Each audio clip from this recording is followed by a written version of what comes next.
On est réunis aujourd'hui pour tirer le retour d'expérience, les premiers enseignements d'une première étape d'une dynamique nationale qui a été lancée donc par l'Association française pour la prévention des catastrophes naturelles et technologiques, dont je suis la directrice et ravie de vous accueillir aujourd'hui. Dynamique qui visait à contribuer à l'amélioration de la culture du risque et à la préparation de la réponse opérationnelle face à un événement risque majeur. On en parlera plus en détail, et opération qui a été lancée à l'attention, au bénéfice des collectivités et des intercommunalités de France. Une démarche complètement gratuite, soutenue par le ministère en charge de l'écologie, que je remercie, et menée en collaboration étroite avec le ministère de l'Intérieur et des Outre-mer, qui prendra la parole avec moi pour la partie introductive et qui nous a aidés à diffuser, relayer et à construire cette démarche, qu'il en soit remercié. Je tenais également à remercier les équipes de Prédict qui vont intervenir et l'ensemble des équipes de la FPCNT, dont Lucille Mohan-Saïd qui prendra la parole également. Préparisque en 2 mots, certains d'entre vous qui sont connectés ont pu bénéficier de cette première étape de cette dynamique nationale, d'autres vont la découvrir. Donc très rapidement, on va vous rappeler le contexte et les principes sur la diapositive suivante, s'il vous plaît. Notre volonté était de mettre à disposition un exercice clé en main complètement gratuit pour favoriser l'entraînement, la mise en situation de communes et d'intercommunalités volontaires dans la démarche, et également de préfectures qui se sont largement impliquées sur le territoire français. Cette démarche est inspirée d'une démarche précédente qui a eu lieu pendant plusieurs années sur la zone de défense et de sécurité sud, démarche qui était pilotée par la MIAM et menée en collaboration avec le CIPRE. Partant de cette expérience qui était focalisée sur les inondations, on a décidé d'élargir en fait cette démarche simplifiée d'exercice à l'ensemble des risques majeurs et d'ouvrir très largement à l'ensemble des acteurs territoriaux du territoire national, qu'ils soient situés dans l'Hexagone ou dans les territoires ultramarins, on en parlera. Pour lancer donc cette opération qui a une vocation pluriannuelle, vous le verrez tout à l'heure dans le retour d'expérience et les perspectives qu'on dresse avec le ministère de l'Intérieur et de l'écologie, on a fait une première phase d'exercice sur la période du mois de mai au mois de juin, donc 6 semaines d'exercice pour être plus précise. Notre objectif était de mobiliser 3000 communes et intercommunalités. Vous verrez dans les chiffres qu'on a quasiment atteint les objectifs et qu'ils seront atteints d'ici la fin de l'année.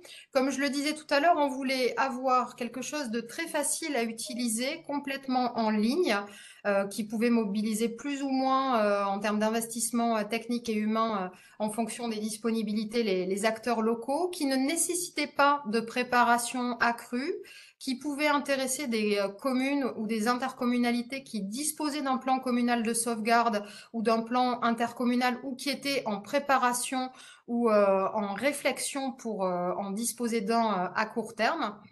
Et quelque chose d'assez ramassé dans la durée.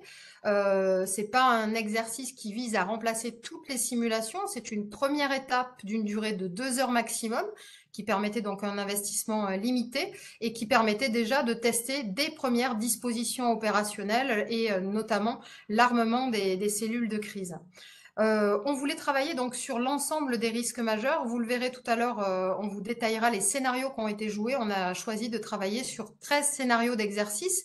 Certains, en fonction des phénomènes qu'on simulait, permettaient de tester et de mesurer et de s'exercer à tout ce qu'on appelle l'anticipation, comprendre les signaux qui descendent du terrain, des vigilances qui sont diffusées, par exemple, les analyser et commencer à préarmer ou à déclencher des premières actions, donc dans la phase anticipation, et d'autres étaient des événements plutôt brutaux sur lesquels on était face à l'événement et on jouait plutôt tout ce qui était gestion de crise.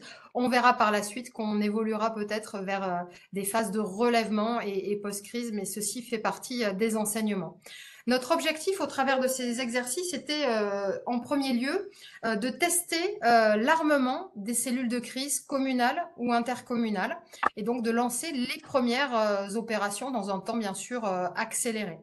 Ce qu'on voulait à travers ça, c'était de favoriser l'acquisition de réflexes, d'identification d'actions correctives simples à mettre en place et favoriser d'une façon générale la montée en compétences des acteurs. L'objectif étant bien sûr que nous soyons tous mieux préparés à faire face le jour où la crise arrivera, d'améliorer donc globalement ce qu'on appelle la résilience des territoires et de nos organisations à faire face. Et à travers ça, bien sûr, à travers tous les injects qui ont été diffusés et ces différents scénarios, contribuer également fortement à développer et à promouvoir ce qu'on appelle la culture du risque en France. On aura bientôt, dans quelques jours, c'est-à-dire dans un mois, jour pour jour, un événement important avec la Journée nationale de la résilience qui porte justement sur ce développement de la culture du risque. Je vais laisser la parole au ministère de l'Intérieur qui s'est associé donc à notre association pour conduire cette démarche et nous aider à la faire rayonner et qui avait également des objectifs et des souhaits, des attentes. Et ils parleront également en conclusion de ce qu'ils tirent de cette expérience. Je laisse la parole côté DGS-CGC à Philippe Blanc et son équipe.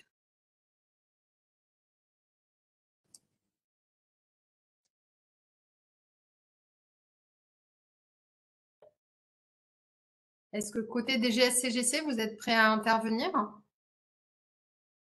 Ou je continue peut-être sur la diapositive suivante le temps que vous vous prépariez. N'hésitez pas à me couper côté ministère de l'Intérieur. Est-ce que vous m'entendez? Oui, parfaitement. Ah, parfait. Très bien. Donc, ça y est. Donc, merci, un grand merci à Madame Valliès-Leblanc pour cette présentation et cette introduction de ce webinaire où je salue bien évidemment l'ensemble des initiateurs que vous évoquiez tout à l'heure de cette campagne d'exercice, donc l'Association française de prévention par les catastrophes naturelles et technologiques, Predict Service qui a été le partenaire technique indispensable, nos collègues du ministère chargé de la transition écologique et puis bien évidemment l'ensemble des participants, au premier rang desquels les collectivités territoriales qui se sont investies, qui étaient les sujets, si j'ose dire, de cette campagne, c'est-à-dire que cette campagne leur était destinée, et puis les préfectures de départements qui se sont également associées au dispositif pour se rapprocher le plus possible de la réalité de situation de crise qui viendrait à être gérée en commun. Puisque bien évidemment, tout cela s'inscrit dans un dispositif global de préparation de tous les acteurs à faire face à des situations de crise. Là, ce n'est pas une nouveauté, hein, ça fait plus d'une vingtaine d'années maintenant que notre dispositif législatif et réglementaire tourne autour de ce concept, souvent résumé par la sécurité civile et l'affaire de tous, et plus particulièrement en direction des collectivités territoriales, dans la mesure où les exercices qui ont été ainsi menés en mai et juin de cette année s'inscrivent dans le concept de réalisation des exercices de mise en œuvre des plans communaux de sauvegarde. Et pour insister sur ces concepts, de bien dire qu'au-delà de la réalisation du plan, l'essentiel est sa mise en œuvre, et sa mise en œuvre passe au travers des exercices. Alors que ce soit des exercices organisés individuellement, de manière autonome, bien évidemment, organisés désormais un petit développement du côté des intercommunalités, organisé également du côté des préfectures de département qui doivent associer de plus en plus les communes aux exercices qu'elles réalisent au niveau départemental. Et puis donc avec cette initiative, si j'ose dire, externe et nationale pour justement favoriser l'appropriation des dispositifs et vous faire travailler, si j'ose dire, sur des scénarios qui se rapprochent de situations que vous seriez susceptibles de vivre. Pour terminer cette présentation et faire écho à ce que Gisèle Verriès vous disait à l'instant, l'idée pédagogique qui conduit cette campagne d'exercice, c'est à travers des situations types, c'est-à-dire nécessairement elles ne sont pas identifiées spécifiquement sur votre territoire, mais malgré tout, elles sont orientées pour que les collectivités territoriales qui y participent soient très sensibilisées aux différentes actions qu'elles seraient susceptibles de mener. C'est-à-dire que les différents éléments du scénario vous incitent à réfléchir sur les actions à conduire, sur les actions à impulser ou sur les actions à penser, sans qu'elles soient bien sûr nécessairement développées concrètement sur le terrain quand il s'agit par exemple d'ouvrir un centre d'accueil et de regroupement, mais en tout cas de se poser les bonnes questions, avec qui, avec quels moyens, selon quelle procédure. Voilà, c'est l'idée générale de cette campagne d'information, de cette campagne d'exercice que nous souhaitons, bien évidemment, avec l'ensemble des partenaires, poursuivre. Alors déjà avec, comme l'évoquait Ghislaine Verriest, cette nouvelle campagne pour 2023. Des perspectives, nous l'espérons bien sûr, pour 2024, de poursuivre ce mouvement d'accès facile, simple, des collectivités territoriales à des exercices qui leur permettent de s'entraîner et de s'exercer. Ghislaine, je vous repasse la parole. Merci beaucoup pour cette intervention à la DGSCGC. Donc, je vous le disais tout à l'heure, on le sait tous et je dirais malheureusement, on le voit dans l'actualité et on le vit également sur nos territoires. On est face à des effets du changement climatique qui se font de plus en plus ressentir avec certains phénomènes qui sont plus récurrents, plus violents, plus intenses, plus rapides. On a voulu bien sûr embrasser ce type de phénomène pour mieux se préparer, mais également travailler, je vous le disais tout à l'heure, sur de l'accidentel et une dynamique ultra rapide, voire soudaine. Sur le choix des risques, sans surprise, bien sûr, on a souhaité simuler des crises inondations et feux de forêt. Vous le voyez sur cette diapositive-là, c'est bien sûr ce type d'exercice qui a recueilli le plus de participants, hein, puisque 50% des participations ont porté sur ces deux phénomènes. Et c'est pour ça qu'on avait d'ailleurs doublé les dates d'exercice sur ces événements-là. Mais on a voulu tester également des phénomènes de tempête plus communs et génériques sur l'ensemble du territoire, de rupture de barrages, de cyclones, de volcans, en s'intéressant notamment à nos territoires ultramarins, de risques industriels avec le volet installation fixe. Et une des installations fixes la plus commune sur nos territoires, c'est notamment les stations-service.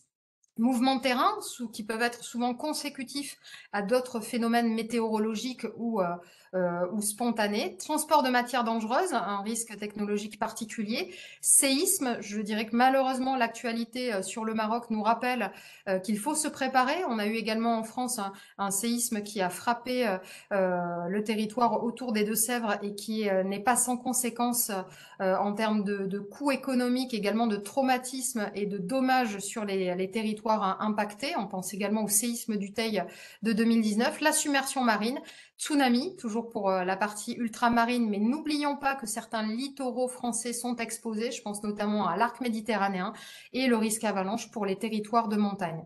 Je tenais à souligner, avant qu'on rentre concrètement dans ce qu'on a pu tirer de cette expérience, que le succès, bien sûr, est lié à notre appui technique qui a été extrêmement brillant et qu'on remercie Predix Service, la mobilisation des équipes de la FPCNT, du ministère de l'Intérieur et le soutien de l'écologie, mais également tous nos partenaires relais, hein, membres de l'association qui nous ont aidés à diffuser finalement cette opportunité pour les communes et les intercommunalités de s'exercer. Je voulais citer Amaris, l'ANEB, le CEPRI, le CEPRIM, le CIPRE, l'IRMA, la MRN, le PARN pour la partie alpine, prévention, entraide, Prédict bien sûr, et le pôle SAFE, qui ont été des partenaires relais particulièrement à l'écoute et en aide, en appui précieux pour nous pour faire rayonner cet exercice. Voilà pour ce qui est de l'introduction. Je vous propose maintenant de passer à la partie qu'est-ce qu'on en tire et notamment sur le volet communication. Sur la communication, alors on crée cette dynamique, il fallait bien sûr créer une marque. Cette marque donc est aujourd'hui Préparisque, hein, qui aura vocation donc à se poursuivre de façon pluriannuelle. On a essayé de communiquer de façon pédagogique au travers d'un flyer et de créer des outils de communication, petites vidéos, posts sur les réseaux sociaux, etc., pour mobiliser le plus grand nombre et diffuser l'information, de mobiliser donc les relais de terrain et puis ces relais nationaux ou locaux que sont les associations que j'ai pu citer. Donc aujourd'hui, c'est un socle sur lequel on va pouvoir construire les événements et les scénarios et les exercices à venir sur l'automne et sur les années à venir. On a bien sûr donc fortement mobilisé les réseaux sociaux, c'est la diapositive suivante, avec 3 comptes sociaux créés sur les réseaux les plus emblématiques et qui rassemblent le plus de cibles et de bénéficiaires qu'on souhaitait mobiliser dans Préparisque, hein, Facebook, Twitter et LinkedIn, et bien sûr une adresse dédiée pour communiquer avant, pendant et après les exercices et être à l'écoute également des suggestions. Donc vous voyez en chiffres quelques bilans des aspects communication. Sur cette communication, il y a eu bien sûr ce temps de communication qu'on a voulu faire avant le mois de mai, même si on a eu très peu de temps pour lancer cette opération. On voulait le faire avant la période feu de forêt qui a été encore particulièrement marquée cette année, donc ce qu'on a appelé la période de promotion pour faire connaître le concept, essayer de faire adhérer.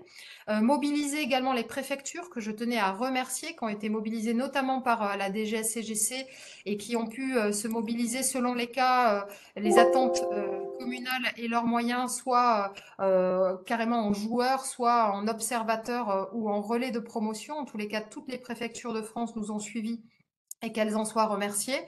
Bien sûr, la presse, hein, on verra tout à l'heure les retombées presse qu'on a pu avoir. Donc cette promotion nous a permis de recruter des joueurs qui ont parfois joué plusieurs fois les exercices puisque les typologies étaient variées comme vous l'avez vu. Et puis bien sûr, on a essayé au fil des exercices de communiquer au maximum les retours d'expérience hebdomadaires qu'on pouvait tirer de ces exercices-là. Aujourd'hui, comme on l'avait fait au mois de juin, en phase préalable, mais sur quelques premières tendances, on va dresser l'ensemble du retour d'expérience qu'on en tire en points positifs et en pistes d'amélioration et ce qu'on va retenir tout de suite en action corrective dans les semaines qui viennent. Mais vous aurez également à disposition dans quelques jours un rapport complet qui dressera le bilan de cette démarche qui sera évolutive pour répondre bien sûr aux attentes des communes et des intercommunalités, mais également de l'ensemble des acteurs territoriaux, hein, puisque bon nombre, SDIS, EPTB, etc., rectorat et bien d'autres souhaitent s'intégrer en tant que joueurs dans la démarche, et on verra comment on peut faire évoluer tout ça à l'avenir. Diapositive suivante pour entrer peut-être sur l'outil, hein, parce qu'il fallait, pour pouvoir jouer à une échelle nationale, mobiliser le plus grand nombre de façon simple et de façon rapide sur un temps très court, hein, 1h30 à 2 heures, disposer d'une plateforme. Et là, Predict nous a aidé à développer cet outil que je vais leur laisser présenter, peut-être avec une démonstration. Oui, merci Ghislaine, j'espère que vous m'entendez bien. Comme évoqué, on va dire tous les exercices ont été orchestrés via cet outil qui a rassemblé les interactions entre les multiples joueurs et la direction d'animation. Donc, je vais vous faire une présentation, démonstration en direct et nous reviendrons sur la présentation juste après. Donc, la plateforme à disposition s'inscrit via l'adresse préparisque.fr. Une fois connecté sur l'adresse, l'inscription peut se faire à travers cette plateforme. Donc vous retrouvez ici l'initiative de la démarche. Donc pourquoi s'inscrire? Vous pouvez retrouver les documents, on va dire, de présentation des objectifs, de comment se déroule l'exercice lorsque vous vous connectez.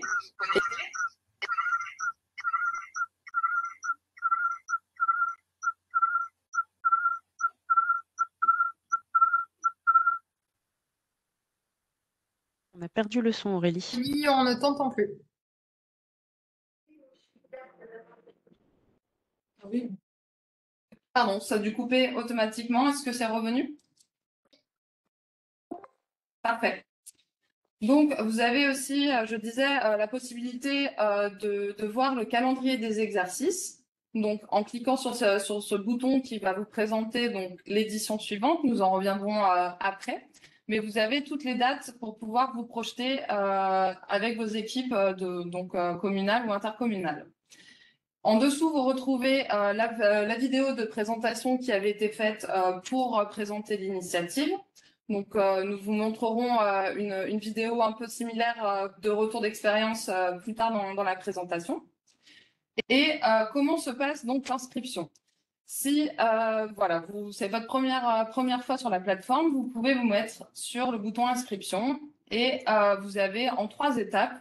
Une première étape qui est l'identification, donc si vous êtes soit une commune, soit une intercommunalité. À ce moment-là, donc vous avez une barre de recherche, soit en tapant le nom de votre commune, soit avec votre code postal. Pour les communes qui ne se trouveraient pas dans la liste, c'est que ces communes ont participé à la première édition. Donc, s'il y en a de nouvelles, ayez en tête que vos identifiants et mots de passe restent les mêmes. Et c'est normal que vous ne vous trouviez pas. Donc, il faudra se connecter avec vos identifiants. Il faudra renseigner un contact référent, donc la personne qui s'inscrit, avec fonction, adresse email et numéro de téléphone. Et donc, toutes les modalités identifiant mot de passe vous seront transmises par email. Après, vous pouvez donc partager ces identifiants aux autres joueurs, soit de votre intercommunalité, soit de votre commune. Une fois passé cette étape, donc lorsque vous mettrez continuer, vous aurez la possibilité de choisir de vous inscrire aux exercices proposés et de renseigner 2 autres contacts. Vous pouvez avoir jusqu'à 3 contacts par joueur. Ces personnes-là seront susceptibles de recevoir à la fois les communications par email et le jour de l'exercice, des injects qui seront aussi envoyés par SMS. Donc, je vais vous montrer rapidement une fois qu'on se connecte sur une plateforme. Donc, vous avez reçu par email vos identifiants mot de passe, accédez à la plateforme d'exercice, vous pourrez vous connecter. Comment ça se représente? Voilà, vous avez du coup la fiche de votre commune avec en dessous donc tous les exercices prévus pour la période en cours. Vous avez très facilement la possibilité de m'inscrire. Hop, on vous demande, souhaitez-vous vous inscrire? Oui. Donc voilà, inondation est passée en inscrit et vous avez la possibilité, soit lors de l'inscription, soit plus tard en vous connectant sur votre espace de revenir et vous inscrire aux exercices qui vous sont proposés. Donc vous avez le rappel à chaque fois de l'aléa choisi, de la date et de l'horaire. Pour vous désinscrire, c'est simple, voilà, juste recliquer sur le bouton, voulez-vous vous désinscrire, et hop, ça redevient cliquable. Donc là, nous allons vous faire après une petite démonstration. Donc, je vais m'inscrire sur celui-ci juste après. Mais vous avez aussi, je vous montre, donc la possibilité de, à tout moment, remodifier les informations que vous avez données avec la personne référente et, comme je disais, la possibilité d'ajouter d'autres contacts. Donc, ça, c'est la partie inscription. Vous avez aussi une petite spécificité où je pourrais revenir tout à l'heure, c'est que donc là, nous avons les exercices prévus, mais vous avez aussi la capacité de visualiser les exercices terminés. À partir du moment où vous allez jouer un exercice, tout restera en archive et vous avez à tout moment la possibilité de revenir dessus.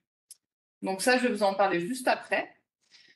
Pour la démonstration, donc, je vais m'inscrire à l'exercice qui est prévu tout de suite après. Donc là, voilà, vous voyez. Et donc, le jour de l'exercice, notre direction d'animation va lancer l'exercice prévu à 15h30, par exemple, sur notre plateforme. Et en vous connectant sur votre espace, donc, vous allez avoir cette interface qui va changer et vous donne l'opportunité de rejoindre l'exercice. Voilà, exercice en cours pour un risque inondation. Je vais me connecter. Et à partir de ce moment-là, donc, vous tombez sur une nouvelle interface avec l'étape 0, donc l'exercice n'a pas encore débuté à proprement dit. On va attendre quelques minutes, bien entendu, que tous les participants se connectent à la plateforme. Pour cela, vous avez la possibilité, vous voyez dans le bandeau du haut, de télécharger, de faire apparaître le tutoriel. Donc, alors là, je suis sur un espace, bon, peut-être des mots. Il y a un tutoriel pour la plateforme qui sera, on va vous le montrer dans les pistes d'amélioration, rendu beaucoup plus mise en avant pour que vous puissiez le consulter en début d'exercice. Nous allons attendre à peu près quelques minutes pour que tous les participants nous rejoignent. Et à ce moment-là, donc, la direction d'animation va vous lancer via cette plateforme un premier inject. Donc, vous allez le voir à l'écran. Évolution de l'étape, donc l'exercice passe en étape 1 et vous avez la mention exercice, le contexte, le premier contexte en cours, donc une vigilance orange puis inondation sur votre département. Donc connectez-vous à Préparisque, donc ça vous pourrez le recevoir à la fois par SMS pour les personnes qui ont renseigné leur contact et sur la plateforme. L'étape a changé ici. Et dans le jeu, vous allez recevoir rapidement le premier inject qui va apparaître au milieu de l'écran. Jusqu'à présent, vous pouvez consulter le premier bulletin de vigilance. Donc, il faut savoir, on en reparlera donc, sur la thématique des scénarios, que nous avons constitué plusieurs étapes et donc 6 injects principaux qui vont orchestrer l'exercice. Le premier se basant principalement sur des outils pédagogiques normalement fournis par des experts métiers, donc ça peut être météorologique, sismique, etc. Donc vous pouvez le consulter et ça vous ouvre un PDF juste à côté avec le scénario en cours. Donc, dans un premier temps, il vous faut prendre en considération le contexte, les informations qui vous sont données dans le bulletin. Et sur la partie de droite, vous verrez que les recommandations et indications vous sont données fictivement par la préfecture et vous orientent sur la manière de débuter l'exercice, de vous mettre en conditions réelles. Donc, pour cela, une fois que vous avez pris connaissance de ce premier bulletin, etc., vous pouvez décider d'activer votre dispositif, ici, communal, donc je confirme. Et ce point-là va vous permettre de répondre, on va dire, de manière opérationnelle au premier inject du scénario, grâce à une main courante que vous retrouvez ici sur la partie de gauche. Donc, vous pouvez ajouter une action et vous avez tout un menu déroulant de quelques actions clés. Armement du poste communal, ouverture centre d'accueil, etc., qu'il vous faudra renseigner en cours d'exercice. Donc, pour chaque événement ou action choisie, vous êtes libre aussi de rajouter un commentaire avec, mobilisation des équipes. C'est un exemple. Vous validez et toute votre main courante va, au fur et à mesure, s'implémenter sur la partie de gauche. Vous voyez également que les inputs qui vous ont été envoyés auparavant viennent aussi s'implémenter dans la chronologie avec le premier message envoyé et ainsi de suite. À noter que sur la partie de droite, tous les bulletins, tous les documents qui vous sont transmis via la plateforme vont venir s'archiver ici et vous pouvez les refermer ou les télécharger à tout moment. On peut faire un deuxième exemple d'inject qui va revenir à l'écran. Donc, de la même manière, vous serez informé. Donc, pour certaines, ça passera à l'écran. D'autres, vous recevrez des SMS. Donc, vous avez une évolution de l'étape. Je fais un complément, on va dire, de ce que je voulais présenter un peu après, mais comme je l'ai dit, la première partie, c'est souvent des bulletins de situation, bulletins météo, etc. Ensuite, on a des deuxièmes inputs qui sont des retours, que ce soit retour terrain ou retour, par exemple, de gestionnaire réseau ou autre acteur de la gestion de crise. Hop, donc là arrive le deuxième inject. Voilà, donc ce que je vous ai dit, le deuxième, c'est plutôt de remonter terrain, etc. Donc, ça vous donne de nouvelles indications et de nouveaux conseils sur des actions à mener. Bien entendu, vous êtes libre, de vous projeter dans votre gestion de crise. Peut-être que vous aurez anticipé certaines actions par rapport au scénario. Mais c'est une aide, on va dire, pour vous accompagner pour celles qui seraient un peu moins autonomes. À tout moment, vous pouvez aussi télécharger votre main courante ici. Donc, vous aurez un PDF qui est téléchargeable et vous verrez en direct toutes les actions par ordre chronologique. Donc là, c'est la partie, on va dire, joueur. On va passer succinctivement comme si nous étions à la fin de l'exercice pour basculer sur une fermeture de l'exercice et le passage à un petit retour d'expérience qui va vous être envoyé. Donc Ghislaine l'avait précisé auparavant, mais les exercices durent à peu près 1h30. Et à l'issue, donc, vous avez du temps qui vous est donné pour accéder au formulaire de Retex. Donc, ça vous ouvrira un formulaire sous forme Google Form avec tout un tas de questions. Donc, vous avez le nom de votre commune, etc. Et vous pourrez renseigner votre retour d'expérience, à la fois sur la plateforme, à la fois sur le scénario et tout besoin éventuel pour la suite. Donc là, tout ce que je vous ai présenté, c'est la partie jeu. À savoir que de l'autre côté, donc vous avez donc joueurs qui sont principalement donc des communes ou des intercommunalités, mais nous avons aussi d'autres acteurs donc qui sont connectés sur la plateforme, à savoir des observateurs à la fois nationaux ou régionaux ou à l'échelle voilà d'un département, d'une préfecture. Donc là, on ne sera pas dans le jeu en tant que tel, mais en tant qu'observateur. Donc voici à quoi correspond un petit peu un espace observateur. Donc là, on est sur l'exemple de la préfecture 76. Donc ici, vous aurez pareil, tout au cours du jeu, tous les inputs, les injects du scénario qui vont s'implémenter sur la partie de gauche. Le territoire avec à l'écran les joueurs, donc communes ou intercommunalités. Et vous avez, enfin, ces observateurs ont la capacité, en cliquant donc sur voilà le territoire concerné, de voir rapidement les points essentiels de la main courante. Au niveau de la direction d'animation et au niveau national, ces points sont essentiels aussi pour rythmer l'exercice, pour voir voilà si on est dans une dynamique où il y a besoin de rajouter des injects.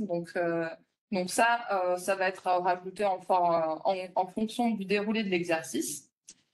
Et enfin, voilà, sur la partie de droite, on a également toute la partie statistique pour voir le nombre de communes, enfin de joueurs inscrits, nombre de joueurs qui ont activé leur dispositif, le nombre d'actions aussi engagées qui évoluent en direct, et donc, comme je disais, qui nous permet de rythmer un petit peu les scénarios. Aussi, donc, pour la partie, on va dire, démonstration. Donc, si je reviens sur la présentation, que je vais passer rapidement, mais vous l'aurez en partage à l'issue, on va dire, du webinaire. Hop, ça revient en mode partage.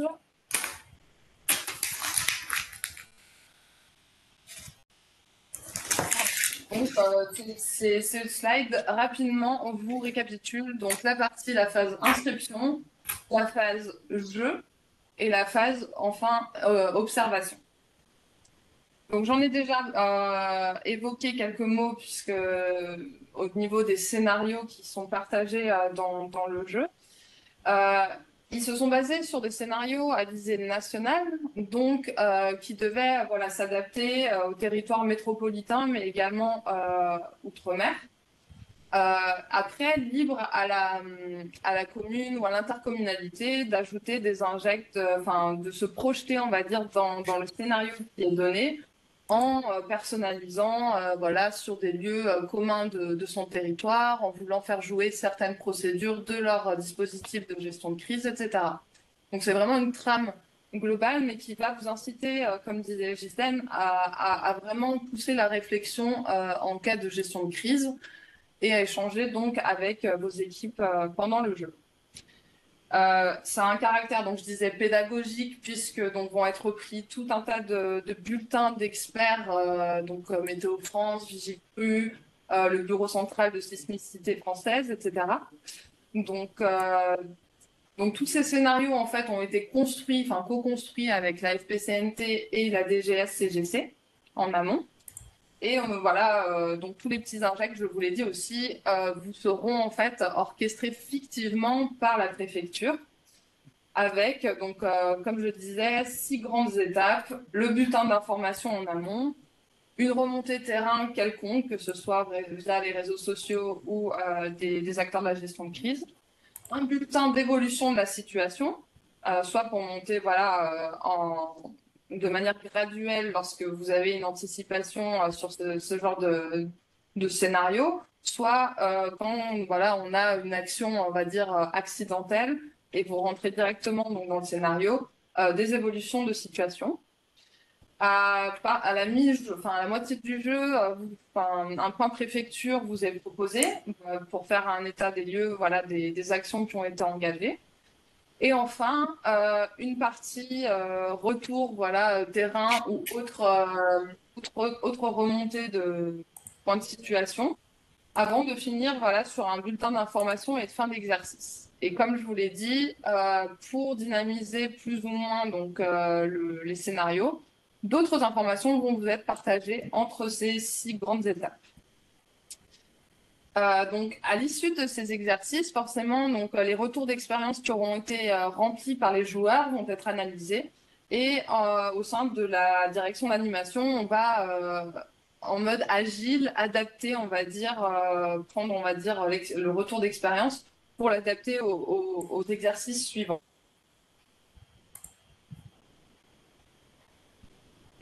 Avec un format qui était initialement prévu à 2 heures et qui est passé sur 1 heure et demie d'exercice et une demi-heure, voilà, pour vous permettre de remplir le retour d'expérience. Et voilà la synthèse, l'agrégation, on va dire, de plein de compléments, voilà, de scénarios pour rythmer un petit peu le tout. Et peut-être atténuer, voilà, aussi la fin d'exercice qui était parfois trop brutale. Donc voilà, ce sont des exemples qui font qu'on a dû adapter les scénarios en cours d'initiative. Voilà pour la partie, en grosso modo, scénario et plateforme. On peut passer peut-être juste rapidement sur l'interaction au cours de l'exercice. Si tu veux, Aurélie, ouais, je peux prendre la suite. Merci. Alors, pour cette opération-là, le point de fort de Préparis, c'était d'essayer de rassembler en fait différents niveaux d'acteurs et on va dire de territoires autour de ces simulations-là, et notamment les préfectures, parce que les joueurs qui étaient la cible première de Préparisque, les collectivités, étaient au rendez-vous, et ça a été permis notamment aussi par les préfectures qui ont œuvré à transmettre l'information, et on leur permettait d'intégrer en fait on va dire l'organisation globale en appui de la DIRANIM. Donc DIRANIM, la direction de l'animation, qui était composée de l'AFPCNT, de Prédict et de la DGS-CGC. Donc nous, on pilotait la tenue des exercices, et puis les préfectures pouvaient nous rejoindre et participer à différents niveaux. Donc, il y avait la possibilité pour elles de s'impliquer activement, donc notamment en testant leurs outils de communication, en sollicitant des retours, en activant par exemple les dispositifs Gala, par exemple, d'avertissement des communes.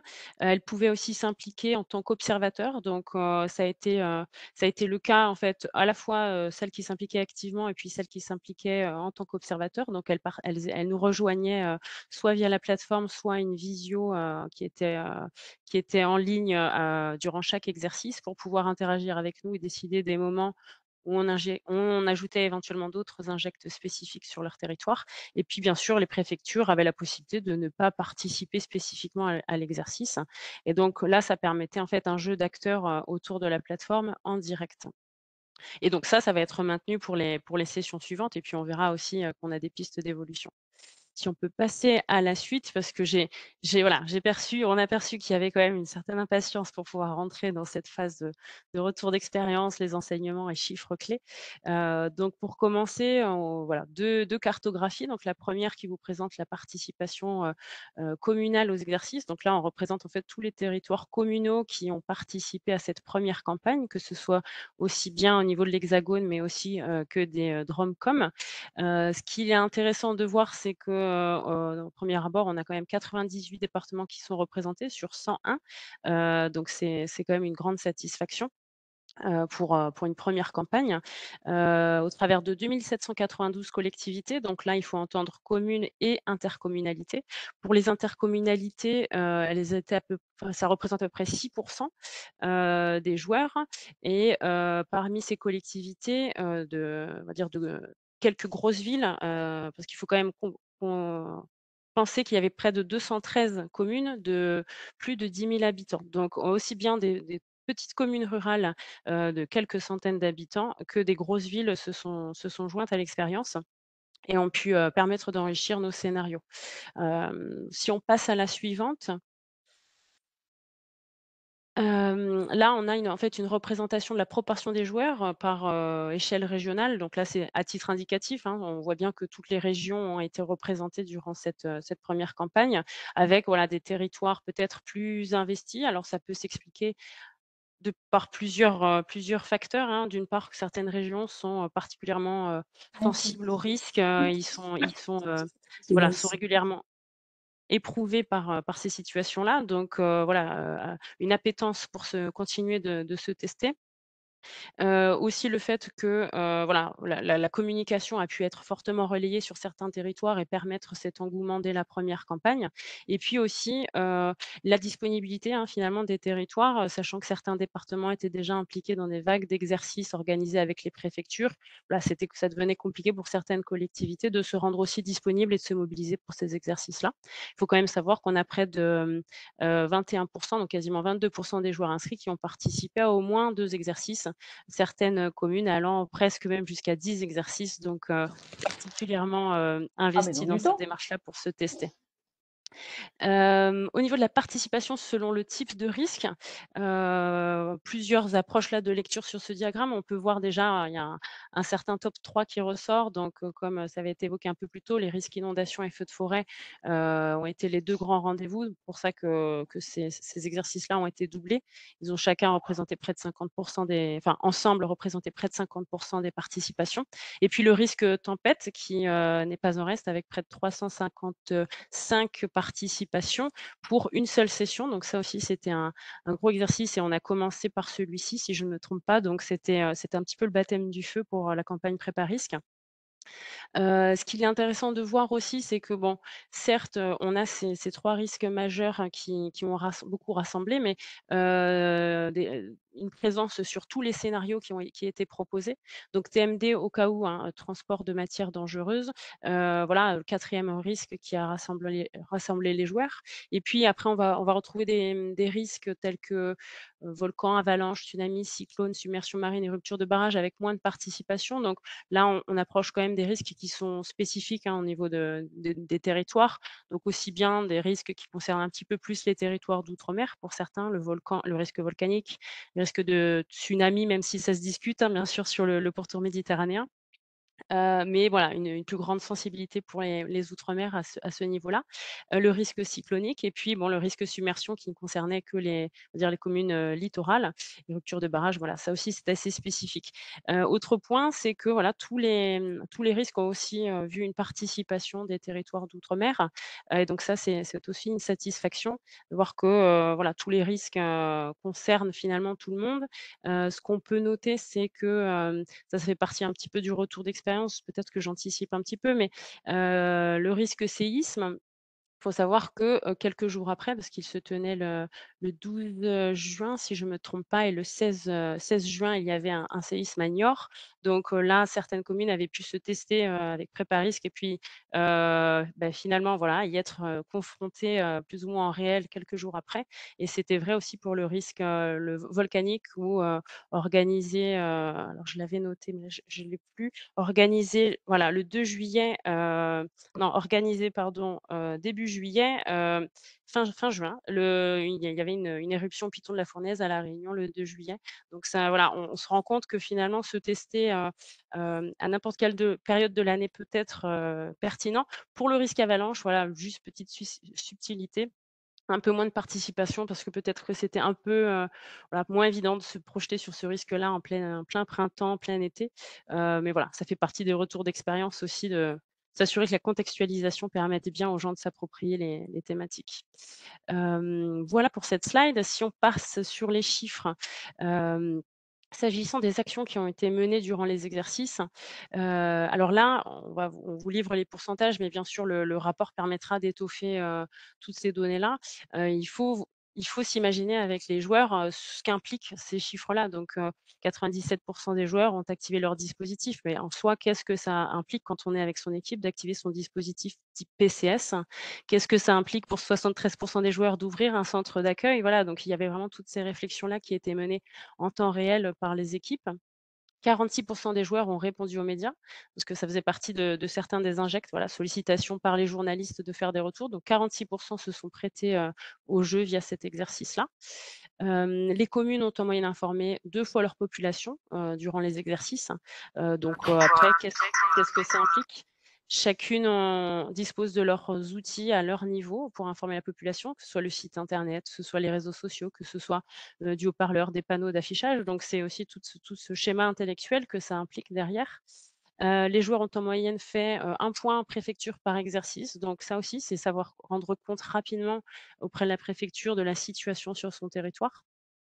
Et puis tous les joueurs ont engagé la sécurisation de leurs sites sensibles. Donc là, on entend notamment les écoles. Donc ça, c'est un point particulièrement sensible de chaque territoire. Si on passe à la slide suivante, merci. Concernant la gestion de crise, donc 78 des joueurs ont alerté la population sans difficulté. Donc ça fait partie des retours. 84 des joueurs ont ouvert leur centre d'accueil sans difficulté. Donc ça aussi, c'est plutôt, on va dire, un point positif, parce qu'on a des retours aussi, de pistes d'amélioration à leur niveau.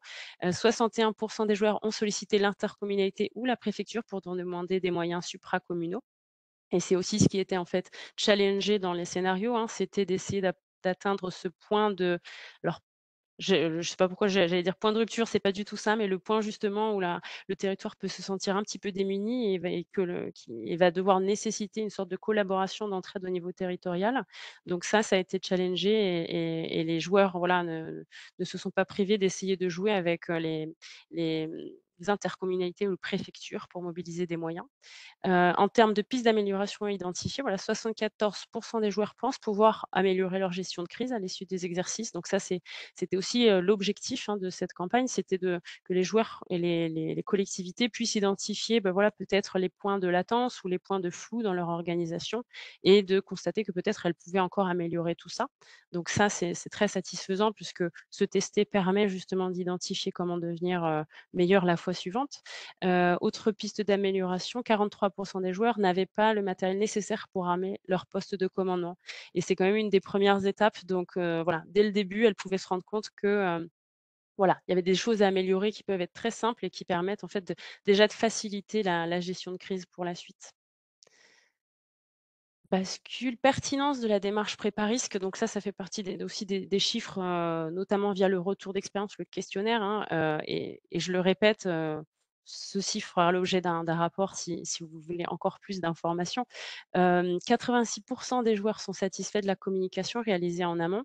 Donc comme vous l'avez vu, voilà, il y a eu un gros travail, de sensibilisation et de communication, même si, voilà, on manquait presque de temps parce qu'on a commencé en mai et pour les premiers exercices qui commençaient, enfin, on a commencé la communication au cours du printemps pour les premiers exercices qui commençaient à mi-mai.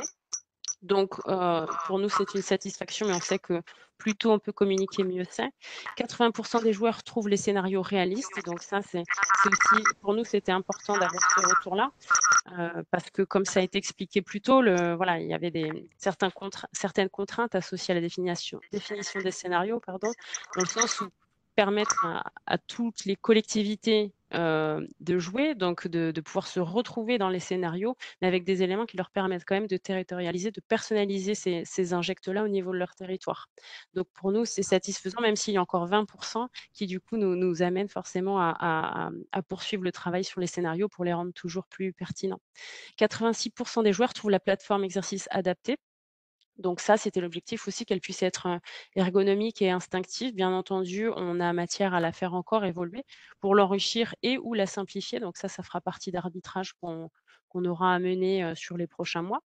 84 des joueurs pensent que les exercices contribuent à la culture du risque et 90 des joueurs souhaitent réaliser ces exercices de manière régulière. Alors là, il y a un fort écho. Merci. Hem Donc ça, ce sont des points qui sont très satisfaisants puisque 90 des joueurs souhaitent réaliser ces exercices de manière régulière.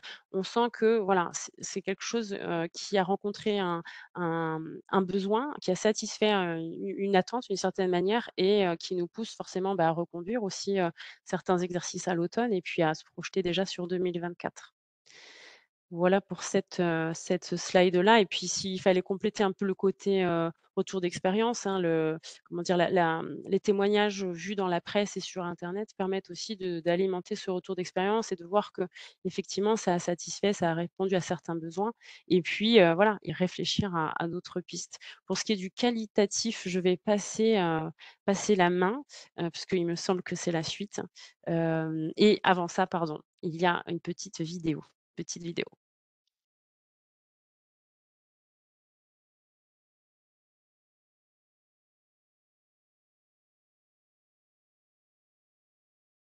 Alors pour le coup, ouais. Ah, pas le son, oui.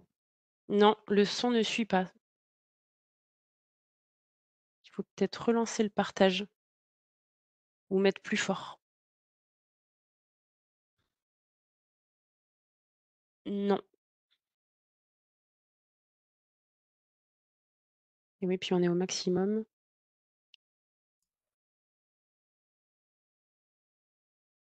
Ça aurait pu, mais non.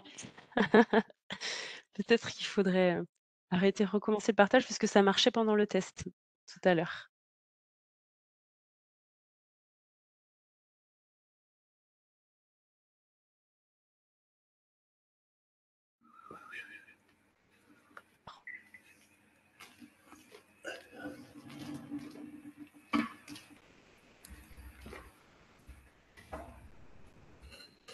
La technique va-t-elle suivre?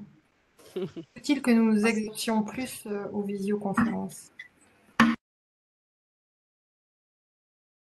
Non. Non, pas plus. On n'a pas plus le son que tout à l'heure. Ça ne marche pas, hein, en attendant, ça permet de voir le chat et d'anticiper la suite. Peut-être que pendant que vous essayez de trouver la solution technique, je vais passer aux enseignements plus qualitatifs dont certains vont répondre à des interrogations que j'ai plusieurs et que j'ai essayé de répondre dans le chat.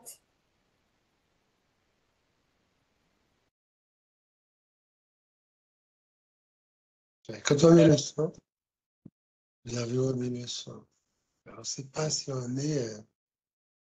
Alors, est-ce Je qu'on vous ai écrit coupé. encore ou est-ce que je repasse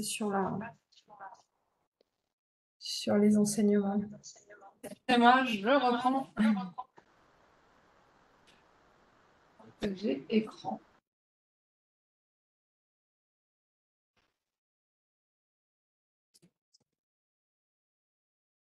Et bon courage, du coup, pour trouver la solution technique pour que nous ayons le son. Alors, sur les enseignements et les pistes d'évolution. Alors, tout de suite vous dire que oui, on a pu, et on vous en remercie, se nourrir de l'ensemble des remontées que vous aviez pu formuler à l'issue chacun des exercices, soit immédiatement, soit quelques temps après. On a pu esquisser et on a retranscrit l'intégralité de ce qu'on avait recueilli dans les pistes d'amélioration possibles. Je ne vais pas vous vendre du rêve et vous dire qu'on va tout mettre en œuvre immédiatement parce que ça ne sera pas possible, mais on a essayé immédiatement de prendre en compte certaines suggestions. D'autres seront pris en compte en 2024 et certaines à plus longue échéance. On l'a dit tout à l'heure, on l'a vu avec Lucille sur la partie quantitative. Ce qu'on voit en termes de rayonnement et de communication et de compréhension de Préparisque, et vous l'avez dit, certains disaient mais nous c'est bon, on a compris, c'est très pédagogique la plateforme, on sait la manipuler. Oui, effectivement, on voit que près de 90% d'entre vous et des joueurs se déclarent satisfaits de la communication faite en amont qui a permis de vraiment clarifier quelle était sa démarche, ses objectifs et également ses limites, puisque je vous ai dit, les exercices Préparisque ne sont pas l'alpha et l'oméga des exercices de préparation et de votre préparation opérationnelle. On est ici sur des exercices très courts, cadres, où on va tester des premières choses, des annuaires, des premières dispositions. Ça ne remplace pas des exercices plus lourds, plus conséquents et parfois avec des manœuvres. Ce qu'on a pu voir en termes de profil d'exercice. Alors, on reste un peu sur notre fin, mais c'est normal. C'est normal de par la jeunesse de la dynamique, de par tout ce qui se prépare dans la suite et dans l'application de la loi Matras, notamment en termes de positionnement des EPCI et d'élaboration des PICS. On voit qu'on a moins de PCI que ce qu'on aurait pu espérer, mais on espère que les intercommunalités seront de plus en plus présentes sur ces exercices et qu'on pourra, justement, pour les motiver à venir, leur donner peut-être un rôle plus fort et une observation territoriale et une interaction avec les communes qui jouent sur leur territoire plus forte. Ça, c'est un de nos objectifs. Et on a vu par contre que dans la diversité des joueurs qui représentaient les collectivités, on atteignait quand même les bénéficiaires qu'on voulait toucher en premier lieu, hein, qui était le maire, bien sûr, les élus de la commune ou de l'intercommunalité, les services techniques, dont en premier lieu le directeur général des services, et que d'autres services d'appui, forces de l'ordre, secours, etc., et autres acteurs avaient parfois pu jouer, même si, je le disais tout à l'heure, on n'a pas fait ces exercices dans cette première étape à l'attention de tous les acteurs de la gestion de crise territoriale, mais petit à petit, on élargira le cercle. C'est une volonté commune qu'on a entre l'AFPCNT et le ministère de l'Intérieur. Ce qu'on a vu également, Lucille l'a dit, c'est que la plupart des joueurs nous disent on veut continuer à s'entraîner, continuer à nous proposer des exercices simples. Parfois, certains voudraient qu'on change, bien sûr, les injects des exercices pour tester de nouvelles choses et voir des choses un petit peu plus compliquées. Donc, en termes de pistes d'amélioration, qu'est-ce qu'on a noté? Déjà que certains étaient frustrés, n'avaient pas pu se mobiliser sur les exercices de mai-juin, souhaitaient de nouvelles dates, notamment sur l'automne, parce que ils étaient trop pris sur la période d'été, et pouvoir peut-être se réentraîner, élargir le cercle. Parfois, certains ont testé en partie sur la commune, mais n'ont pas associé forcément tous les collègues qui étaient impliqués. Donc, ils veulent rebénéficier de nouvelles sessions d'exercice. Donc, cette année, dès le mois d'octobre, autour de la Journée nationale de la résilience, vont être préparés et sont proposés. Hein, d'ores et déjà, vous pouvez sur la plateforme, sur la partie calendrier, vous inscrire à de nouveaux exercices. On en parlera tout à l'heure en conclusion. Et c'est pas fini puisque ce sera complété dans l'automne et sur le printemps de l'année prochaine. Donc ça, proposer de nouvelles dates, on y répond tout de suite avec de nouvelles sessions à venir. Adapter davantage les horaires pour les territoires ultramarins. C'est une dynamique nationale et il est bien évident que cette dynamique ne doit pas intéresser que l'Hexagone. Et d'ailleurs, sur la diversité des scénarios qu'on a testés, et notamment quand je vous parlais tout à l'heure de séismes, de volcans, de cyclones, de tsunamis, bien sûr, on pensait à nos amis ultramarins. On avait proposé des exercices en matinée et des exercices sur l'après-midi. On essaiera de systématiser maintenant les exercices plutôt sur la deuxième partie de journée, donc plutôt l'après-midi. Et certains d'entre vous, et vous avez raison, nous ont dit que parfois sur les horaires de bureau, 14h, 15h30 ou 14h30, 16h, c'est parfois difficile pour un élu de se libérer. Donc on testera et on va voir si ça marche sur de nouvelles sessions, des horaires un petit peu plus tardifs ou un petit peu plus décalés. Pour l'instant, on a fait également dans les scénarios, dans les exercices, des choses qui sont annoncées. On n'a pas fait de caractère semi-inopiné ou inopiné. Peut-être à terme, c'est pas prévu dans les sessions à venir, mais on pourra avoir ce type de volonté et avoir des horaires un petit peu plus exotiques, parce que vous l'avez dit, et on le sait tous pour avoir la plupart d'entre nous vécu des crises, malheureusement, les dimanches, les jours fériés, la nuit sont propices, on ne sait pas pourquoi, mais à pas mal d'événements. Alors parfois, on le sait parce qu'il y a un facteur humain ou facteur absence d'humain, mais parfois la nature parle également à ces moments-là. Je pense notamment à des événements inondations dans le sud de la France. Anticiper la communication des exercices très en amont. On a lancé rapidement cette expérimentation. Hein. C'était une phase d'expérimentation. Maintenant, on vous annonce qu'on va pérenniser cette démarche puisque vous l'avez plébiscitée et vous la jugez utile.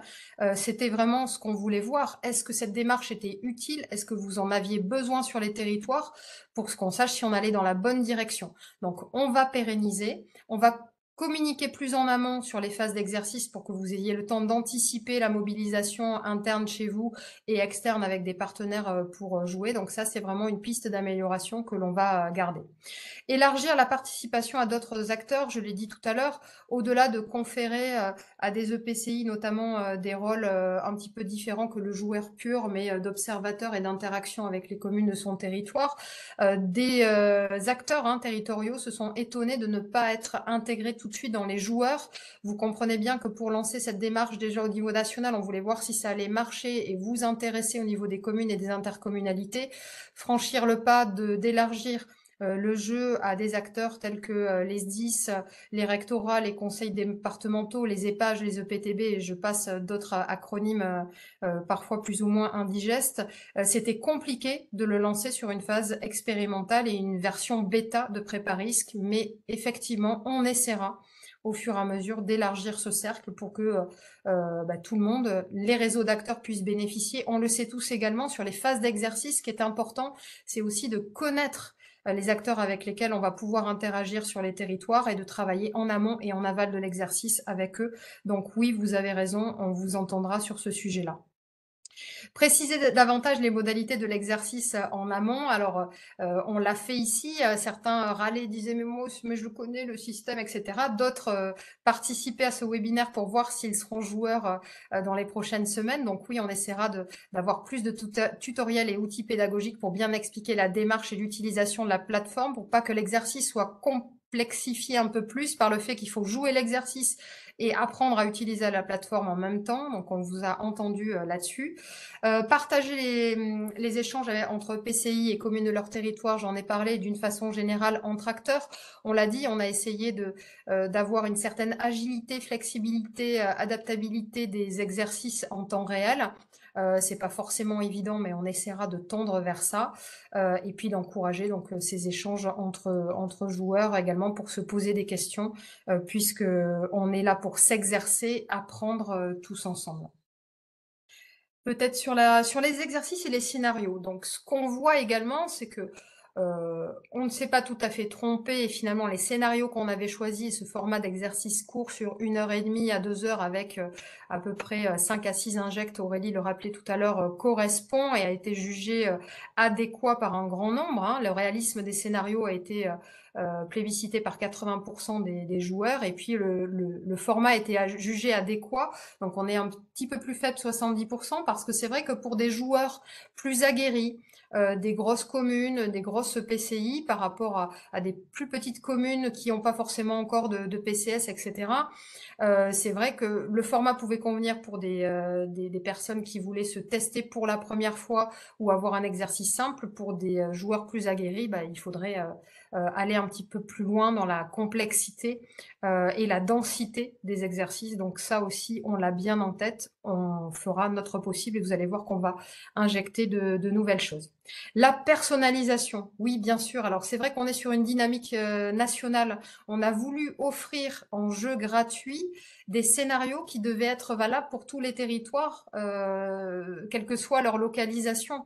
Donc le revers de la médaille, enfin le côté positif de la médaille, c'était de dire on peut permettre au plus grand nombre de s'exercer. Le revers, c'était que la spécification, l'adaptation territoriale des injects, parfois pouvait vous frustrer. Vous auriez voulu travailler sur l'école du coin, le barrage à proximité, le cours d'eau qui traverse votre commune ou la commune limitrophe.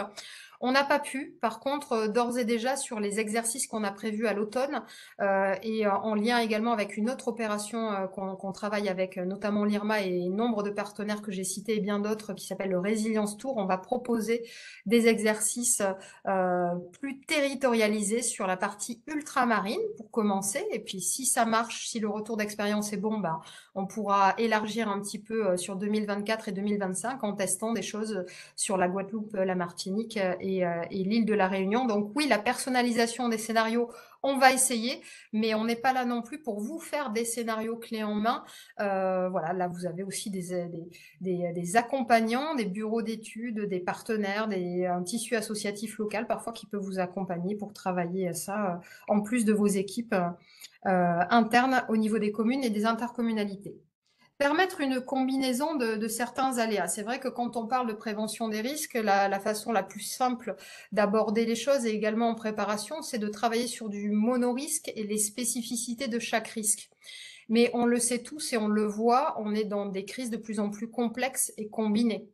Je vous en parlais tout à l'heure sur les mouvements de terrain. Une inondation derrière ou pendant, on peut entraîner des mouvements de terrain.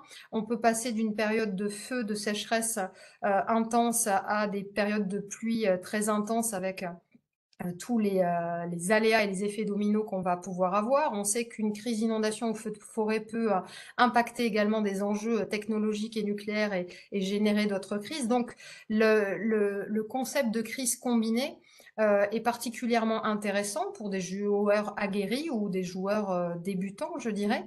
Et il y a d'autres dimensions au-delà de l'interaction entre risques majeurs. Il peut y avoir, par exemple, et on le voit, ça se multiplie, des attaques, par exemple, cyber, qui vont vous perturber en termes de communication et d'outils internes, notamment informatiques, hein, puisqu'on est tous quasiment en 100% numérique aujourd'hui, et peuvent mettre à mal votre gestion de crise si un événement arrive dans ce temps-là. Donc on va réfléchir, on va tester cette année à l'automne. Les dates n'ont pas été encore communiquées, mais vont l'être juste après le webinaire. Des exercices de crise combinée, donc 2 exercices pour voir si on peut aller dans cette voie. Effectivement, sur les inputs, mais on l'a dit, hein, sur les 3000 joueurs, aujourd'hui, on a un petit peu moins de 300 intercommunalités. Il va falloir effectivement qu'on réponde plus aux attentes des intercommunalités et qu'on développe des injects plus adaptés. Donc ça, on essaiera également d'écouter ça. Des phases de jeu sur la post-crise, alors je l'ai un peu dévoilé tout à l'heure en vous disant on a beaucoup travaillé sur des scénarios, notamment avec des phénomènes météorologiques qui permettent de tester cette phase d'anticipation qui est primordiale. Hein. Je pense que la DGSCGC y est revenue tout à l'heure en introduction et on parlera sans doute en conclusion également. La phase, bon, l'événement se produit, les premières heures de la crise bien sûr, mais le relèvement. On voit aujourd'hui que les axes de progrès qu'on a, majeurs, en termes de préparation, et je dirais que la crise libyenne et marocaine qu'on est en train de vivre, et également les événements qu'on a vécu récemment en France, on peut repenser à la tempête Alex, nous montrent que le relèvement, ce qu'on appelle peut-être de façon caricaturale le retour à la normale, est quelque chose sur lequel il faut qu'on se professionnalise et qu'on se prépare plus. Donc oui, vraisemblablement à terme, mais pas en 2023. Laissez-nous travailler ce sujet et vous proposer des choses adéquates. Ça va nécessiter des développements et des réflexions. On vous fera des simulations sur le post-crise à terme. Et puis oui, bien sûr, dans les profils, on avait des profils variés, des joueurs qui étaient déjà très armés, très préparés, avec des PCS bien testés, des dispositifs très opérationnels, qui avaient vécu beaucoup d'exercices et de nombreuses crises malheureusement. Certains ont dit, bon, bah, c'est bien, ça nous fait des piqûres de rappel, mais on aimerait monter en gamme sur les exercices. Donc c'est également une perspective qu'on va avoir, pas sur la phase de l'automne, mais sur 2024. Diapositive suivante, sur l'utilisation de la plateforme et le formulaire de retour d'expérience. Donc Aurélie vous a représenté la plateforme. Certains s'exprimaient dans le chat en disant mais c'est super simple, tant mieux. C'est vrai qu'on a plutôt de très bons retours hein, sur la facilité d'utilisation de cette plateforme, le fait que cette plateforme est adaptée. Bien sûr, on voudrait que la plateforme soit le couteau suisse et limite vous fasse le café pendant les exercices. Ce ne sera pas possible. Par contre, on va essayer que cette plateforme réponde le plus à vos attentes, vous permette de garder en mémoire le plus de choses possible. Pour les observateurs macro qui dépassent l'échelle communale, pouvoir aussi capitaliser tout ce qui s'est passé sur votre territoire. Donc oui, ça, on va essayer d'y réfléchir. Peut-être pas sur les premiers exercices 2023. On va essayer d'épargner nos partenaires aussi, notamment Predict pour le développement. Et puis, c'est vrai que les enseignements, c'est qu'il y a peu de contact auprès de l'organisation en tant que support technique. Donc, ça veut dire que c'était plutôt bon ou que les vecteurs qu'on avait proposés, notamment la boîte mail, ne suffisent pas. Donc là, on verra pour avoir un SAV ou une hotline possible. Mais là, pas dans les prochaines semaines aussi. C'est un objectif à plus long terme. Donc, rendre le tutoriel de la plateforme plus accessible. Donc ça, c'est quelque chose qu'on va travailler justement pour ne pas perdre de temps et être en panique le jour de l'exercice et que vous maîtrisiez cette plateforme avant de démarrer et que cette plateforme soit pérennisée en termes de plateforme d'exercice. Donner davantage de place à la main courante. C'est vrai que certains nous ont dit c'est vraiment ça qui nous manque. C'est là où on s'est exercé. Cette main courante doit prendre plus de place. On veut des exemples, des typologies. Donc ça, on va essayer également de le garder en mémoire. Dynamiser les interactions joueurs d'Iranim pour peut-être rajouter des injects. On a commencé à le faire, mais on pourra pousser plus avant cette flexibilité et adaptation au fil de l'eau et sans jeu de mots. Réception d'une copie des rétex une fois complétée par les joueurs. C'est vrai que ce back-office et ce retour immédiat sur ce que vous avez testé, le retour d'expérience, ça, il faut qu'on s'améliore. Et tout à l'heure, dans le chat, j'ai échangé avec certains d'entre vous qui nous disaient « mais on aurait bien voulu savoir quelles étaient les réponses attendues par rapport aux injects ».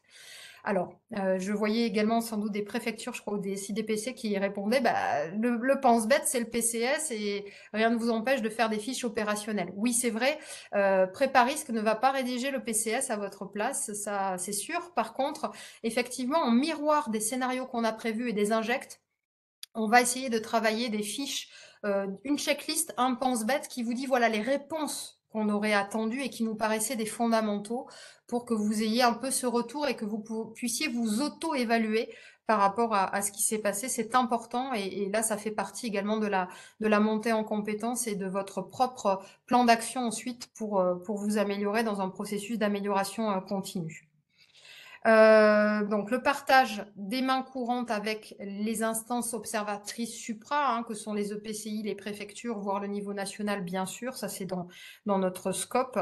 Donc c'est déjà en partie accessible pour vous, joueurs, d'avoir en mémoire cette main courante et les scénarios sur lesquels vous avez joué. Intégrer donc les SMS qui peuvent être envoyés par donc les différents vecteurs d'animation, les intégrer dans la plateforme en plus des injects standards, c'est également une perspective, pas pour l'automne, mais dans les semaines et mois qui vont suivre. Et puis donc la checklist, le pense-bête, les recommandations, l'aide-mémoire pour reprendre les termes d'un participant. Oui, oui, bien sûr, ça c'est important pour que vous ayez ce retour et quelques pistes. Et puis certains mettaient également en lien les guides nationaux qui existent sur les plans communaux de sauvegarde qui sont en préparation de révision pour certains et puis le futur guide sur les plans intercommunaux de sauvegarde. Diapositive suivante. Eh bien voilà, peut-être qu'avant la conclusion et de refaire un devoir avec la DGS-CGC, est-ce que l'équipe peut me dire si le son marche en partage? Pour essayer. Alors, on va essayer, puis si ça marche pas, vous recevrez, donc ça, je vais essayer de meubler Aurélie pendant que tu repartages la vidéo. Je le disais tout à l'heure dans le chat, vous recevrez en tant que participant et on mettra en accès libre le diaporama, le replay si vous voulez réécouter certains propos, certains passages. Certains disaient qu'ils avaient des problèmes de connexion et cette vidéo, vous y aurez accès. Sur le calendrier des exercices à venir, il est déjà en ligne pour les exercices du 3 octobre pour les feux de forêt, du 5 octobre pour les inondations, du 13 octobre pour la tempête et du 17 octobre pour les TMD. Et vous aurez bientôt accès aux dates donc pour les exercices territorialisés sur les territoires ultramarins, la zone Antilles et la zone Réunion, et puis sur ces exercices de crise combinée sur lesquels on espère avoir des joueurs de toute nature pour voir si on fait bien de considérer ces crises complexes. On va essayer. Après l'édition 2023 de Préparisque, voici le bilan en chiffres et en témoignages des exercices. Parce qu'une bonne préparation à la gestion des risques naturels ou technologiques est un élément clé pour la sécurité des personnes et des biens, Préparisque a constitué une dynamique nationale plébiscitée pour répondre aux attentes et obligations des collectivités en matière d'entraînement. Cette édition 2023 a été une opportunité de tester les dispositifs de sauvegarde en choisissant parmi 13 risques et scénarios et en jouant de manière réaliste grâce à une plateforme numérique et adaptée. L'analyse des retours d'expérience et des mains courantes a permis de dresser un bilan, à la fois quantitatif mais aussi qualitatif de cette première édition. Actions engagées, culture du risque, mise à jour des dispositifs de sauvegarde, les apports ont été variés et concrets. 80% des joueurs ont apprécié le réalisme des scénarios. 84% estiment que Préparisque a renforcé leur culture du risque. 97% des joueurs ont activé leur dispositif de sauvegarde. 73% ont armé leur centre d'accueil et de regroupement. 2 messages d'information de la population rédigés en moyenne par joueur. 48% ont identifié des pistes d'amélioration suite aux exercices. 90% souhaitent renouveler leur participation à Préparisque. En mai et juin 2023, les communes et intercommunalités de l'Isère ont pu s'exercer à gérer en ligne une crise face à un risque naturel ou un risque technologique. Plus de 100 collectivités iséroises ont participé. L'arrivée de Préparisque nous a permis d'améliorer notre culture du risque grâce aux scénarios réalistes et adaptés à notre collectivité. C'est fondamental d'avoir une main courante, donc que l'exercice soit basé quasi exclusivement sur les mains courantes, c'est assez intéressant. L'ensemble des techniciens a fortement apprécié cette plateforme et souhaite poursuivre. C'est pour l'intérêt général et ça permet d'exercer et d'essayer de développer ses compétences dans ce domaine. Je recommande à toutes les collectivités de s'inscrire sur la plateforme Préparisque afin de pouvoir participer aux exercices qui sont proposés. Face aux risques, tous concernés, tous préparés. À bientôt pour de nouvelles éditions de Préparisque.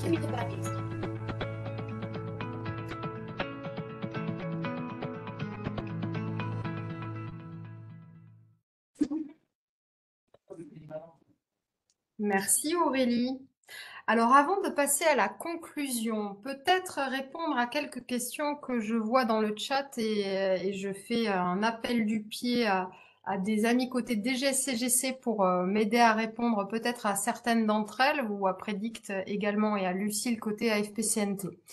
Alors, est-ce qu'on a prévu, j'ai vu une question sur d'autres outils de communication. Donc, vous voyez que cette vidéo de retour d'expérience est un nouvel outil de communication. Les calendriers ont changé, donc il y aura des visuels et des posts sur les réseaux sociaux qui ont déjà débuté pour annoncer les nouvelles dates. Les scénarios de crise complexe vont être annoncés également avec des visuels particuliers. Et certains outils restent les mêmes. Le teaser de présentation, le flyer qui explique les attendus, les objectifs et les modalités restent le même. Est-ce que on pourrait disposer, je crois que c'est une préfecture côté SIDPC qui posait la question, est-ce qu'on pourrait disposer d'un courriel type envoyé à nos communes et nos intercommunalités pour les motiver? Alors, sous couvert de la DGS-CGC que je laisse compléter sur cette question, un courriel vous a été transmis par le ministère de l'Intérieur pour vous annoncer la démarche. S'il est besoin d'avoir un message clé en main, on est bien sûr tout à fait prêt à travailler au niveau du trio de partenaires pour vous réaliser quelque chose qui serait juste à forwarder. Est-ce que la DGS-CGC veut compléter là-dessus? Je confirme, nous laisserons quelques éléments de communication en direction des communes, puisque c'est les préfectures qui font ce relais, à la disposition des préfectures de département, dont notamment un courriel type, sachant que bien évidemment, les premiers documents que vous avez élaborés pour la deuxième campagne ont déjà été diffusés aux préfectures. Je profite d'ailleurs de ce petit échange technique sur les préfectures pour préciser de notre côté que c'est l'équipe habituelle qui est en charge du suivi des exercices et la doctrine d'exercice, donc à ma droite le capitaine Jérôme Killer et à ma gauche Alain Mar, qui suivront avec les préfectures la campagne et qui vous transmettront, préfecture de département, tous les éléments nécessaires pour que vous puissiez relayer l'information et bien évidemment de répondre à vos questions en préalable ou pendant la campagne. Y a-t-il une date butoir pour s'inscrire à un exercice? Alors, l'idéal, c'est de s'inscrire de façon la plus anticipée possible, mais jusqu'à 24 heures, la veille de l'exercice, vous pouvez encore vous inscrire si vous souhaitez jouer ou si vous avez pu vous libérer alors que vous vous pensiez indisponible. Donc, on a essayé d'avoir un système le plus souple possible. Mais pour bénéficier des rappels et des informations complémentaires, essayez de vous inscrire quand même quelques jours avant ces dates-là. Si vous étiez complètement coincé sur les dates qui sont proposées à l'automne, vraisemblablement, on aura donc de nouveaux exercices au printemps, mais on vous invite quand même à commencer à tester ceci, puisque les scénarios de l'année prochaine ne seront pas forcément ceux de cette année, donc ça vous permettra de jouer plusieurs fois et de vous améliorer sans doute. En tous les cas, on espère que ça vous apportera quelque chose. J'essaie de lire en même temps que je parle. Oui, alors il y avait quelqu'un qui disait nous organisons un exercice suite à un déclenchement de PCS et sollicitons nos partenaires. Alors je comprends de la question, est-ce qu'on peut greffer un exercice préparisque à un exercice local? Alors j'ai pu échanger notamment avec une commune en Ardèche que j'ai citée tout à l'heure qui s'appelle la commune du Teil, qui a essayé d'échanger avec sa préfecture pour organiser un exercice et qui se disait bah tiens, on pourrait profiter de la date, par exemple, je dis n'importe quoi, inondation, en se disant tiens, on va déclencher Préparisque et au-delà de l'animation plateforme, on va compléter le jeu et on va mobiliser les autres acteurs du territoire. Donc, ça peut être un socle pour animer et construire et vous auto-animer en local sur un exercice qui prendrait appui sur un exercice prépa-risque. Ça, c'est tout à fait possible. On a Aidez-moi le pour... SIDPC 87 qui demandait comment la prochaine campagne d'automne là s'inscrirait dans la JNR, notamment par rapport au dispositif de labellisation des projets. Alors, c'est une bonne question, Lucille. Donc, effectivement, nous avons prévu de porter à la labellisation l'opération Prépa-Risque, hein, JNR. Alors, d'une part, parce que c'est une opération pérenne et donc au long cours toute l'année, et que le gouvernement a ouvert cette possibilité cette année en plus des actions 13 octobre, et parce qu'on va s'ancrer autour du 13 octobre.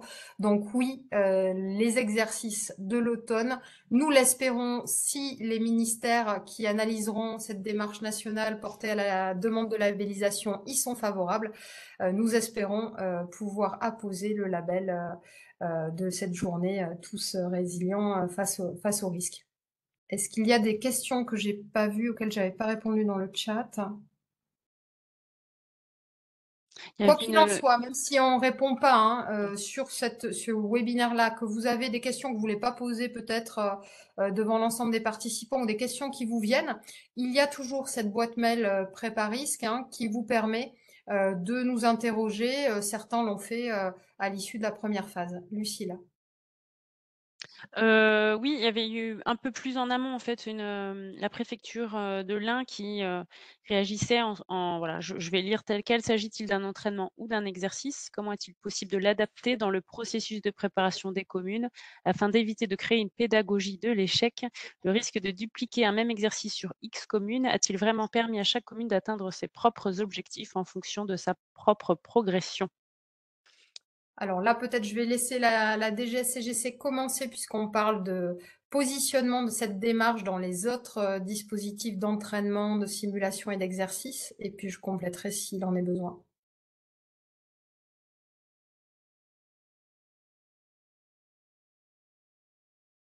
Est-ce que Philippe Blanc est toujours connecté côté DGS-CGC?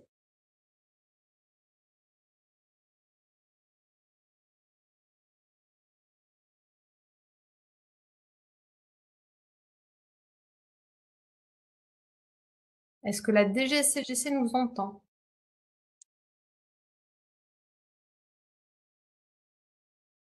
Est-ce que la préfecture qui a posé la question veut s'exprimer en audio?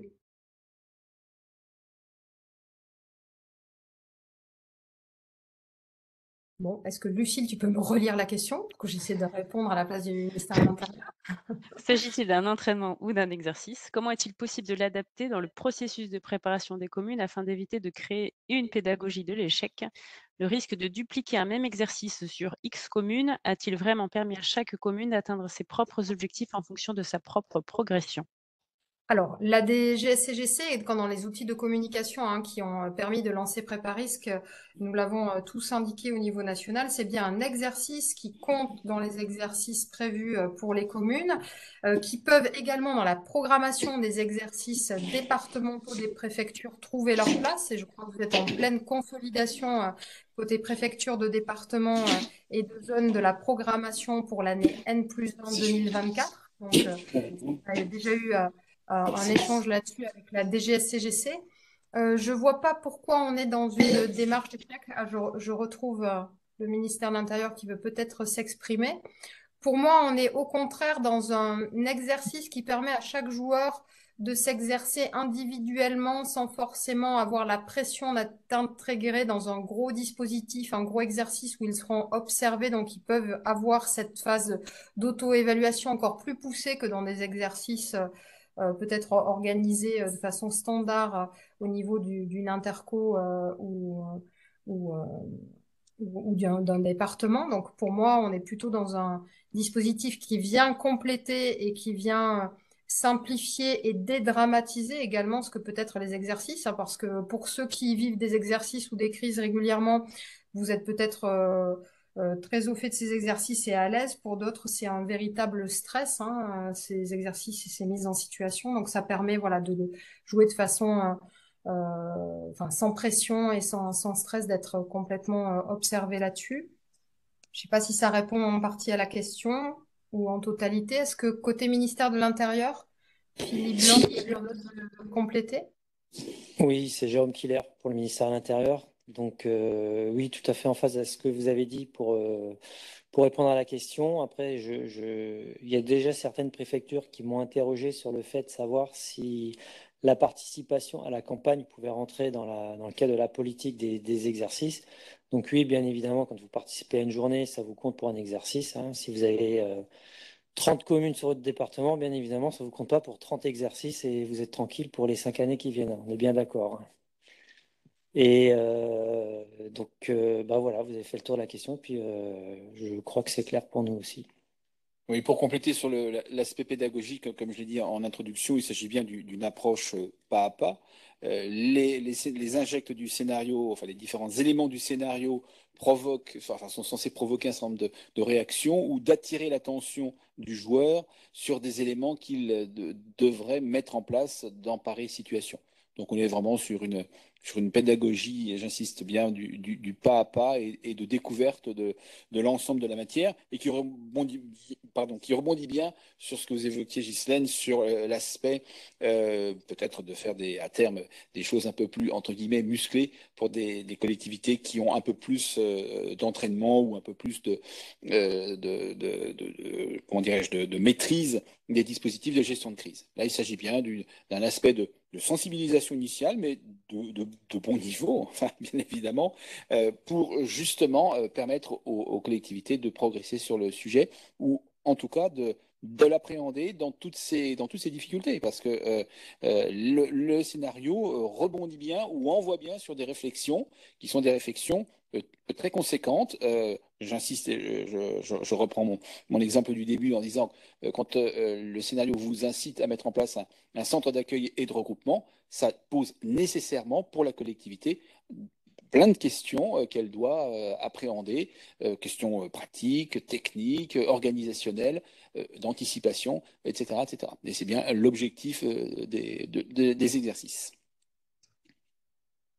Merci beaucoup à la DGSCGC pour ces compléments de réponse. Alors, dans les questions qui restaient en suspens, donc je l'ai dit, hein, vous pouvez vous inscrire jusqu'au dernier moment, bon, la veille, disons, de l'exercice. Il faut bien sûr être inscrit pour pouvoir jouer. Ça paraît évident. Sur la foudre, il y a un commentaire sur lequel je suis complètement d'accord. Oui, la foudre peut mettre une belle pagaille sur les moyens de communication. Tout à l'heure, je vous parlais de cyberattaques également. Donc, c'est des choses qu'on veut appréhender. J'avais vu une autre question sur les moyens. Oui, on nous disait, mais finalement, on vous a posé la question, est-ce que vous aviez les moyens et le matériel pour faire fonctionner votre cellule de crise? Est-ce que, je crois que la question était, est-ce qu'on considérait des moyens matériels purs ou de l'humain? Les deux, mon capitaine, hein, c'est-à-dire que est-ce que vous arriviez à armer votre cellule et ses membres qui la composent pour faire face suffisamment à ce qui arrivait et peut-être anticiper des relèves? Et est-ce qu'en moyens techniques, pour faire appel aux membres de votre dispositif et aux différents intervenants et concurrents, vous aviez les moyens techniques, les procédures, etc., etc., les annuaires à jour. Donc, c'était tout type de moyens qui étaient visés. Donc, vraiment pour que vous ayez cette réflexion interne sur suis-je prêt dans toutes les composantes que va nécessiter cette gestion de crise qui peut malheureusement être souvent dans la durée. On a une question sur les attestations de participation aux exercices, si c'est quelque chose qui est envisagé et si c'est quelque chose qui pourrait être délivré par les préfectures. Alors c'est vrai qu'on l'a pas fait. Nous, on dispose de l'ensemble, bien sûr, des listes de joueurs qui ont participé. Si le besoin se fait sentir, on pourrait, en tous les cas, fournir. Les préfectures ont la liste des communes qui ont participé sur leur territoire à tous les exercices. Les EPCI pourront l'avoir également si elles le demandent.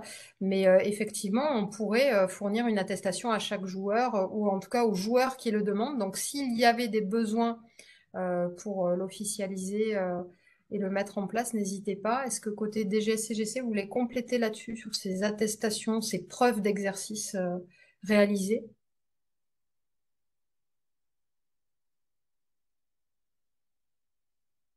Oui, pour compléter sur cet aspect, alors pas sur l'aspect attestation, hein, mais sur l'aspect du suivi d'ensemble, nous allons à terme mettre en place un dispositif, bien sûr, qui est en pointe par les préfectures, enfin entretenu en pointe par les préfectures, sur le suivi justement de la réalisation effective des exercices. Pour l'instant, sur le plan strictement légal d'ailleurs, les communes et les intercommunalités doivent transmettre leur plan communal de sauvegarde à la préfecture.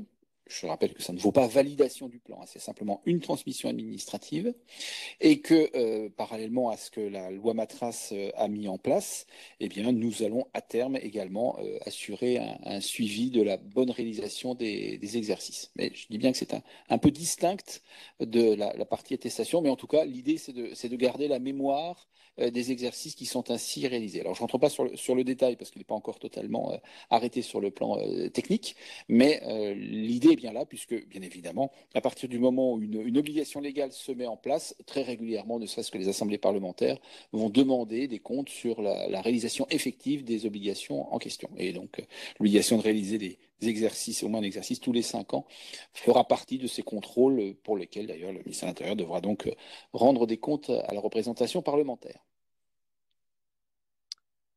Merci Philippe Blanc. Je vois dans les questions qu'il est posé, est-ce qu'on pourrait faire un retour d'expérience vers chaque commune sur ce qu'il avait prévu, ce qu'il a mis en place dans l'exercice et le regard critique qu'on peut avoir. Vous l'avez compris, avec 3000 joueurs et bientôt plus, c'est compliqué de vous faire un retour individualisé. Je parlais tout à l'heure de pense-bête, aide-mémoire, etc. Recommandations par rapport aux attendus qu'on avait et points clés avec l'ensemble des partenaires. Donc ça, oui, on peut s'engager à faire ça à terme. Un retour individualisé paraît surréaliste et pas forcément souhaitable.